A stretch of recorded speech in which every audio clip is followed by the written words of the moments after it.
Sentez-vous curieux, le podcast de la santé, mais pas que. Bonjour et bienvenue sur le podcast Sentez-vous curieux. Je suis Gaëlle Berger, ancienne professeure de pilates et orthoprothésiste, et ensemble nous allons parler de votre santé, mais pas que. Effectivement, mieux comprendre ce qui se passe dans notre corps, c'est pouvoir mieux prendre soin de soi. Dans un précédent épisode, je vous ai présenté dans les grandes lignes le système nerveux, et en particulier les neurones et le système nerveux autonome. Alors nous n'avons fait qu'effleurer ce qu'est le système nerveux. Mais grosso modo, ce sont des câbles qui transportent de l'information. Le système nerveux central intègre ces informations et y répond avec de nouvelles informations. Le système hormonal, comment dire, c'est un poil plus compliqué. Déjà parce que c'est un réseau sans fil, les hormones sont diffusées par le sang et agissent à distance. Et si vous avez vu passer la question sur la longueur totale de nos vaisseaux dans notre corps sur la page Facebook ou Instagram du podcast, vous savez maintenant que celle-ci est égale à 2,5 fois le tour de la Terre, soit environ 100 000 kilomètres. Vous comprendrez donc aisément que c'est le réseau de communication du temps long et diffus, alors que le système nerveux est celui du temps court et même très court. En plus, il y a beaucoup d'hormones différentes avec des effets différents et qui peuvent également varier en fonction de leur concentration dans le sang ou de la concentration d'autres molécules dans le sang. Bref, un vrai petit chimiste dans votre corps. Aujourd'hui, l'objectif est de vous présenter le système hormonal dans ses grandes lignes. Ce qu'est une hormone, à quoi elle sert, qui la fabrique et leur lien avec les grandes fonctions de l'organisme. L'idée est de poser les premières pierres de la compréhension pour pouvoir mieux appréhender par la suite certaines pathologies comme le diabète ou les problèmes de thyroïde. Mais aussi comprendre pourquoi il est important d'apporter ce dont votre corps a besoin pour l'aider dans sa recherche permanente d'équilibre, qu'on appelle l'homéostasie. Le système hormonal est composé de glandes qui sécrètent ou produisent des hormones qui vont être libérées dans le sang. Celles-ci permettent de réguler différentes fonctions de l'organisme à distance. Les hormones sont des substances chimiques de forme et de taille différentes, avec chacune une fonction particulière. On peut même dire avec chacune un message particulier. Car le mot hormone vient du grec et veut dire mettre en mouvement. On comprend dès lors que les hormones vont venir affecter l'activité de cellules de l'organisme. Mais comment ça fonctionne ? Chaque hormone est conçue pour atteindre des cellules cibles, c'est-à-dire des cellules qui possèdent des récepteurs spécifiques à cette hormone en particulier. Les hormones vont voyager dans le sang jusqu'à ces cellules cibles et modifier l'activité des cellules. On pourrait plus ou moins les comparer au pollen des plantes.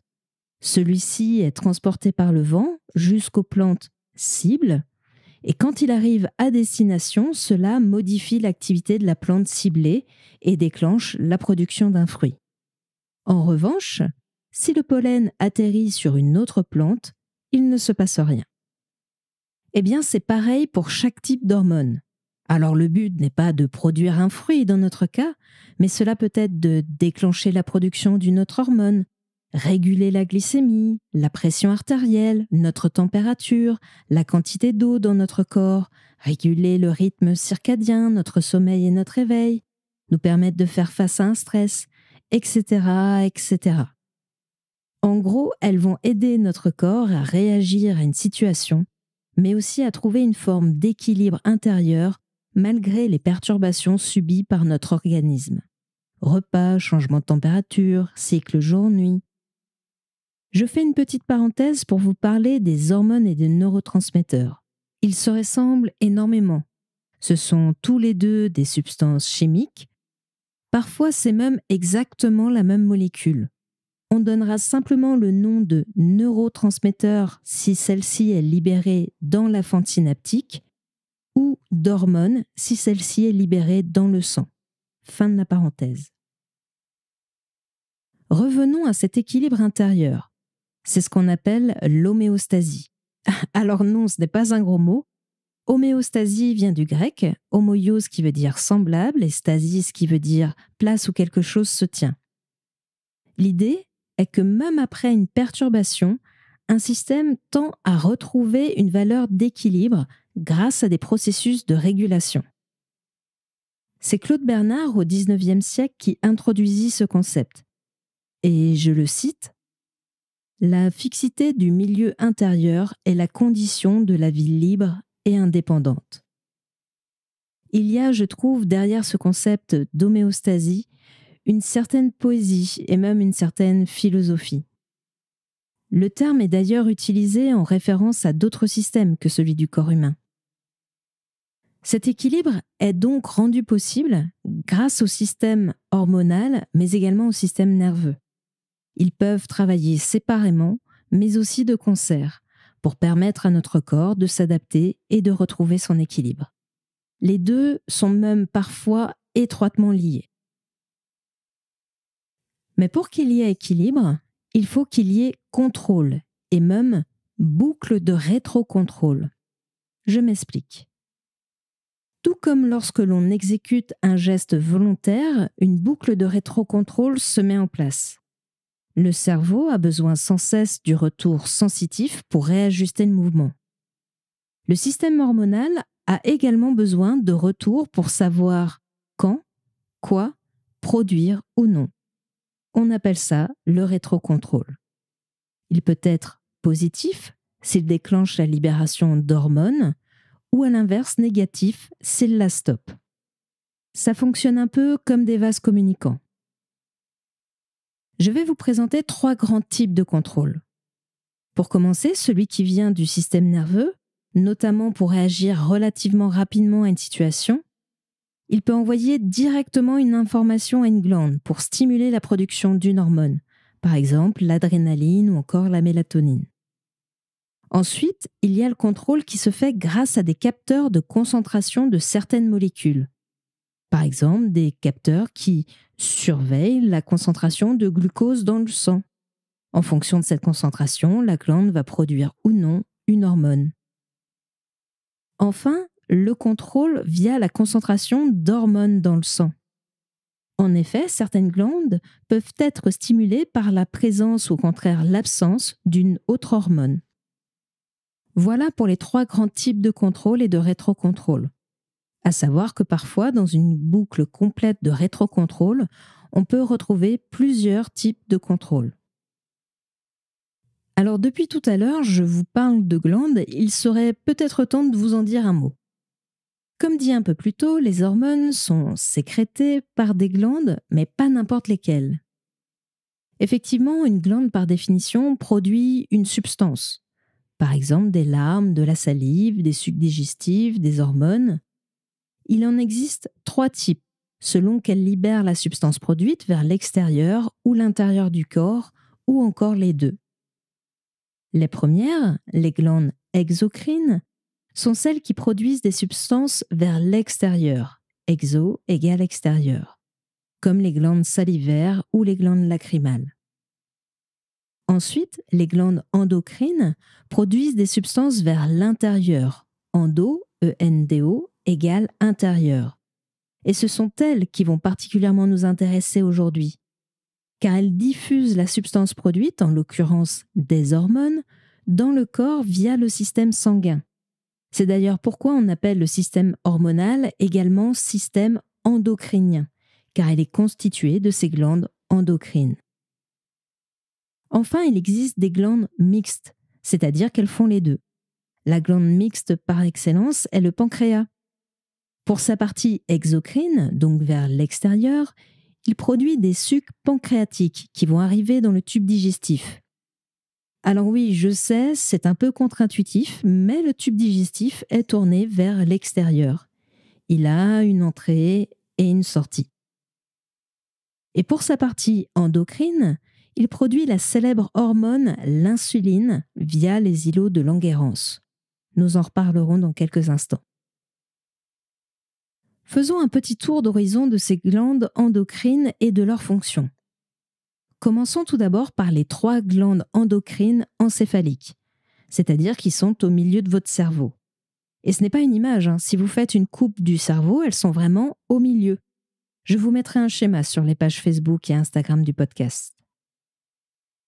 Il y a l'épiphyse, appelée aussi glande pinéale, l'hypothalamus. Alors non, vous n'avez pas un hippopotame dans votre cerveau, mais simplement l'hypothalamus est situé sous le thalamus, d'où le terme hypothalamus. Et enfin, il y a l'hypophyse, appelée aussi glande pituitaire, reliée directement à l'hypothalamus. La plus petite, l'épiphyse, est aussi appelée glande pinéale à cause de sa forme en cône qui fait penser à une pomme de pin. Elle produit la mélatonine, qui, vous le savez peut-être déjà, est l'hormone du sommeil. Elle est contrôlée par la baisse de lumière. C'est d'ailleurs pour ça qu'on dit qu'il est très mauvais de s'endormir devant des écrans. La lumière de ceux-ci retarde la production de mélatonine par l'épiphyse et donc l'endormissement. L'hypothalamus, lui, est un peu le relais entre le système nerveux et le système endocrinien. Et pour ça, il possède des neurones très particuliers. Il a une forme d'entonnoir et le bas de cet entonnoir est directement relié à l'hypophyse. Il est contrôlé par le système nerveux et par la concentration de certaines hormones dans le sang. Avec l'hypophyse, qui est juste en dessous de l'hypothalamus, ils forment un duo très important dans la régulation de nombreux métabolismes. À eux deux, ils produisent environ un tiers des hormones du corps humain et influencent un grand nombre de glandes endocrines. Ce sont un peu les chefs d'orchestre du système endocrinien, avec l'hypothalamus en chef de file. Celui-ci reçoit des informations du système nerveux ou des rétrocontrôles hormonaux, c'est-à-dire des concentrations d'autres hormones dans le sang. En fonction de ces informations, l'hypothalamus va produire des hormones. Ces hormones vont passer par l'hypophyse, qui va ensuite elle-même libérer des hormones dans le sang qui vont venir affecter l'activité d'autres glandes endocriniennes. Leur rôle n'est pas des moindres, puisqu'ils régulent le métabolisme, la croissance, la faim et la soif, le rythme circadien, la thermorégulation, le stress, la reproduction, etc., etc. Soit de façon directe, l'hormone libérée va atteindre les cellules cibles et produire un effet, soit de façon indirecte. L'hormone libérée va stimuler une autre glande endocrine qui va elle-même libérer une hormone pour produire l'effet final. En bref, l'hypothalamus et l'hypophyse sont un grand centre de contrôle du système endocrinien. Maintenant, descendons d'un cran pour arriver à la thyroïde. C'est une glande en forme de papillon située à l'avant du cou qui mesure environ 5 cm. Elle produit principalement les hormones T3 et T4 qui régulent le métabolisme énergétique des cellules, la température corporelle, la croissance et le développement des tissus, et la liste est non exhaustive. La thyroïde joue donc un rôle essentiel en affectant de nombreuses fonctions vitales comme la fréquence cardiaque, la vitesse à laquelle les calories sont brûlées, l'intégrité de la peau, la production de chaleur, la fertilité, la digestion.